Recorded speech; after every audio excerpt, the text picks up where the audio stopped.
অনেক কোফতা কারি খেতে ইচ্ছে করছে, বানাও না প্লিজ। কোফতা কারি খাবে? আচ্ছা, এখনই বানাচ্ছি।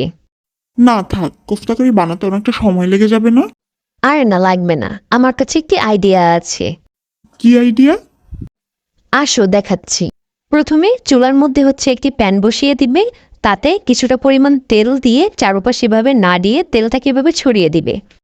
আচ্ছা আচ্ছা, তা তো দিব, কিন্তু কোফতা কারি বানানোর জন্য তো চিকেনের বল লাগবে। বললাম না, আমার কাছে একটি আইডিয়া আছে। তুমি সেই দিন ফ্রোজেন চিকেন বল এনেছিলে না? হ্যাঁ, তা তো এনেছিলাম।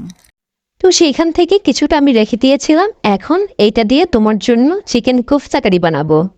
বাহ, আইডিয়াটা তো ভালোই, মানতে হবে তোমার মাথায় অনেক বুদ্ধি আছে। এখন তাড়াতাড়ি কোফতা কারিটা বানাও তো। হ্যাঁ হ্যাঁ, বানাচ্ছি বানাচ্ছি। আগে বলগুলোকে ভাজতে তো দাও। বলগুলোকে ভাজতে দিয়ে এখন আমি অন্য আরেকটি প্যান বসিয়ে নেব। সেটাতে সামান্য পরিমাণ তেল নিয়ে আমি 3টার মতো পেঁয়াজ কুচি করে নিয়েছি। এখন পেঁয়াজগুলোকে বেরেস্তার মতো করে ভেজে নিব। তো বেরেস্তা হতে তো কিছুটা সময় লাগবে, পেঁয়াজ বেরেস্তাটা হতে থাক। অন্যদিকে যে বলগুলো ভাজতে দিয়েছিলাম, দেখে নিই বলগুলো এখন কি রকম হয়েছে। এই যে বলগুলো আমার ভাজা হয়ে গেছে। চিকেন বলগুলোকে এখন আমি নামিয়ে নিচ্ছি। অন্যদিকে যে পেঁয়াজ বেরেস্তা করতে দিয়েছিলাম না, বেরেস্তাগুলো হতে তো সময় লাগবে। সেই ফাঁকে আমি গ্রেভির জন্য আরও কিছু ইনগ্রিডিয়েন্টস নিয়ে নিলাম।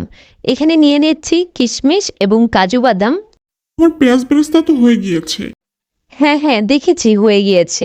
এখন একটি ব্লেন্ডার জারের মধ্যে কিশমিশ এবং কাজু বাদামগুলো যে রেখে দিয়েছিলাম, সেটার মধ্যে কিছুটা পেঁয়াজ বেরেস্তা আমি উঠিয়ে নিচ্ছি। আর প্যানের মধ্যে কিছুটা পেঁয়াজ বেরেস্তা আমি রেখে দিয়েছি। সেটার মধ্যে মরিচের গুঁড়া, ধনিয়ার গুঁড়া, গরম মশলা, লবণ এবং আদা রসুন দিয়ে সামান্য কিছু পানি দিয়ে মশলাটাকে আমি কষিয়ে নেব। মশলাটাকে কষানোর জন্য ঢাকনা দিয়ে ঢেকে 4-5 মিনিটের মতো রেখে দেব, যেই পর্যন্ত না পানিটা শুকিয়ে আসে। পানিটা শুকিয়ে আসার পর ব্লেন্ডারের জারের মধ্যে যে আমি কিশমিশ, কাজু এবং পেঁয়াজ বেরেস্তা রেখেছিলাম, সেইগুলোকে দিয়ে কিছুক্ষণ আবার নাড়িয়ে নিচ্ছি। এখন আরও কিছুক্ষণের জন্য আমি এগুলোকে ভালো মতো কষিয়ে নিচ্ছি।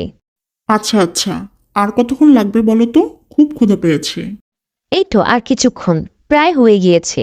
চিকেন বলগুলো যে ভেজে রেখেছিলাম না, এগুলোকে এখন এই গ্রেভির মধ্যে দিয়ে সামান্য কিছুটা আমি সস দিয়ে নিব।